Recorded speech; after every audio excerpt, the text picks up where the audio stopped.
Hello and welcome to the Flipping and Wholesaling Houses in New York show. I am Michael Pinter, where I teach you how to start flipping or wholesaling houses in New York, or if you're already doing it, how to grow your business. So I got a question, and it was, do you need to create the LLC before you start looking for property, or do you do it in the middle of the transaction? Now, I may come off as a jerk on this, but I'm going to tell you why that question means a lot.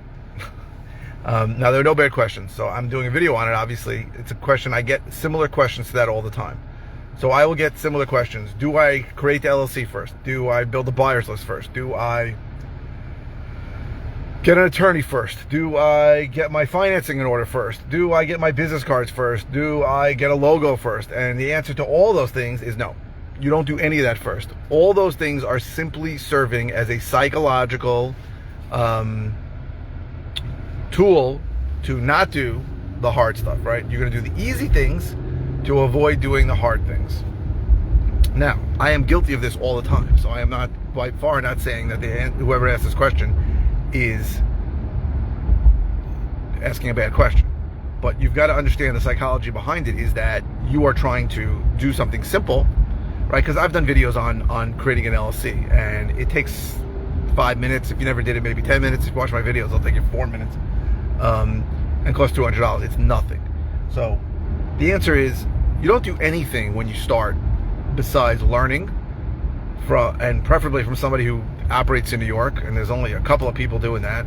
You found one of them right now, and marketing for deals from sellers. That's it, right? Those are the only things you should be spending your time on, right? Now, I remember first time I heard about reverse wholesaling. Oh my God, it sounded amazing. I am going to go call buyers, ask them what they want, ask them how much they'll pay for exactly what they want, and then I'm going to go find them. It doesn't work in New York, right? I don't care what anybody says. It is horse shit, because we have such a diverse inventory, and so diverse and so heterogeneous, and so many different things we do that anybody you ask, and I'm talking about, I have buyers who bought 20, 30 properties from me. If I asked them, I called them up anonymously and say, what do you want? They would tell me, I don't know, anything I can make money on, right? That used to bother me, right, when I first heard that. Why isn't this guy giving me the information? Somebody told me I should reverse wholesale. But that's the truth by us. You're not going to know. So it doesn't work. And also, building a buyer's list, as the great Greg Helbeck says, is a form of mental masturbation, right? It feels good, but it's not what you should be doing. Sorry, I got a call. Because it's not really what you should be doing. Because it's not really what you want to be doing. Because anybody you call, let's be honest, you're calling someone up and saying, hey, you're calling up somebody and saying, hey, if we can make you money, would you want to make money? Now, who's going to say no to that? Who is possibly going to say no to that? Everyone will say yes, and you'll feel great. You're building a buyer's list, right? And the truth is that it's a waste of time, because you may not even know if it's a real buyer. It may not be a real buyer. It may be someone who's never going to buy from you, and you feel like you built a buyer's list.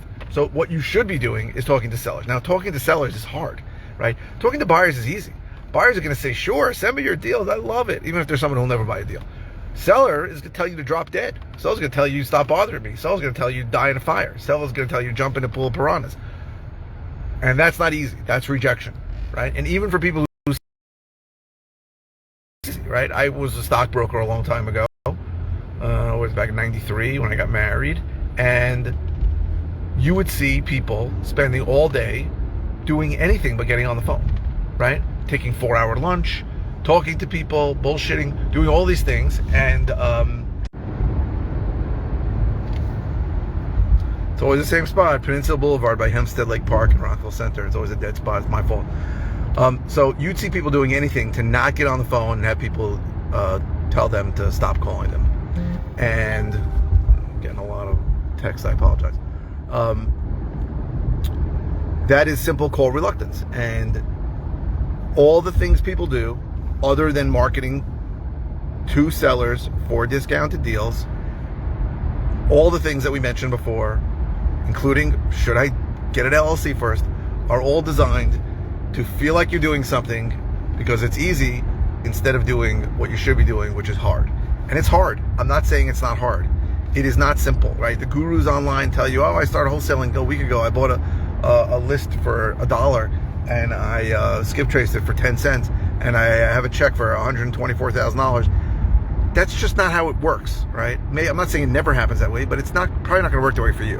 You have to make a lot of calls. You have to deal with a lot of rejection. You got to kiss a lot of frogs to find that prince, and it takes a long time. And I tell the story all the time when I was flipping, right? I was buying at auction from 2013 to 2017. I spent 4 years going to auction, the Nassau County auction, every single Tuesday. I went every single Tuesday. I bought a lot of properties. I did a lot of deals, and I had money coming in from the deals I was selling, and I knew a lot about real estate. And when I started finally marketing direct to seller in 2017, it took me 9 months to get a deal. I was spending $20,000 a month on marketing, a lot of money, spending a lot of money on mail, spending a lot of money on pay-per-click, Google, and it took me 9 months to get paid. Now, I had a lot of advantage. I had money, I had expertise, I knew what I was doing, I knew what people would pay for properties, and it still took me 9 months. So, and I have students who've done it in less, for sure, but it's foolish for me to think that you're going to get a deal in less than 12 months, right? Maybe you should get leads, should get appointments, but you're probably not going to see any cash from it. So I teach people to market without spending a lot of money, right? I think that you can, for 6 to 9 months, you can spend less than $1,500 in total, right? That's buying a list and skip tracing the list. And I think that should, if you're going to call, you probably should get a predictive dialer for $100 a month. So a Mojo or a Call Tools or Ready Mode, because that'll make you much more efficient. But if you don't want to, you don't have to. Call for a couple hours a day, more on the weekends or when you have time, and I think you'll get a deal in a year. But it's a year. It's a long time, and most people will not do it. Most people will give up. Most people, right? Most people give up everything. Right? What was that line in A League of Their Own where she says something about it being hard to play baseball, and Tom Hanks goes, yeah, the hard is what makes it great. The hard of anything is what makes it great. If it was easy to do this, everyone would do it, right?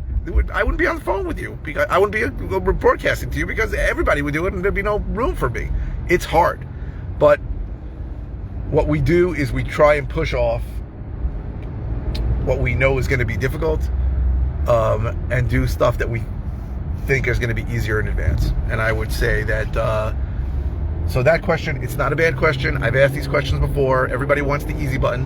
What's the best script? What's the best list? What's the best marketing channel? What's the best? I hear those questions every time. I have a RIA, a Real Estate Investors Association, that I run every month, usually third Tuesday of every month. I think it's next one, July 19th, in Lynbrook, and we meet at a property I'm doing in the month. So we meet twice a month, and I gotta sneeze. And I get the same questions every time. How'd you get this deal? What's the best marketing channel? And everybody just wants that easy button. Let me get a shortcut. There are no shortcuts. And I've done a bunch of videos saying, what's the easiest? The easiest is the one you're going to do, right? Everything works. Everything works. Calling works. Pay-per-click works if you can afford it. Mail works, if you can afford it. Texting works. Everything works. Jeez, that guy's got a loud radio.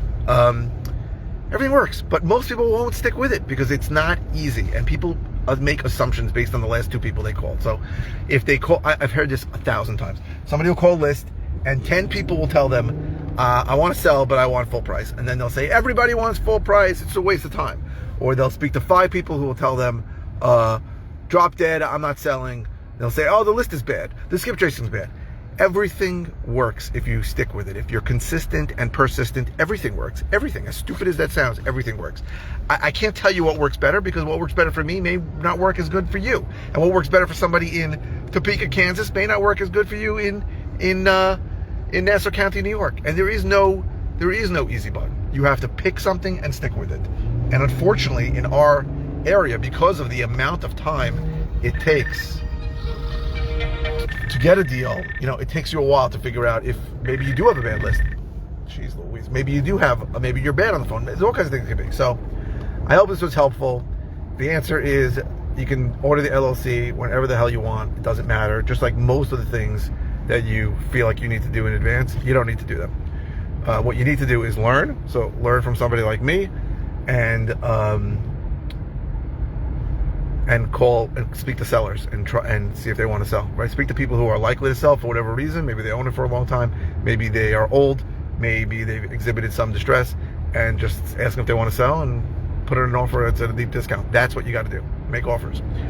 Okay, I hope this was helpful. If you're interested in all the ways I can help you, go to howtoflipnewyork.com. If you are interested in one-on-one coaching I offer, go to coaching.howtoflipnewyork.com. What else? If you are watching on YouTube, please subscribe. If you're watching on any media channel, please give the thumbs up. The likes really help my SEO, my search engine optimization. I post 5 times a week. This came by request, and I beg you to please put in comments with requests. It does not have to be about the video you're watching. I don't care. And if it's something simple, I'll just reply with an answer. If it's something I've covered before, I'll send you links to videos on it. And if it's something new, I'll do a new video on it. Thank you very, very much for watching. I really appreciate it.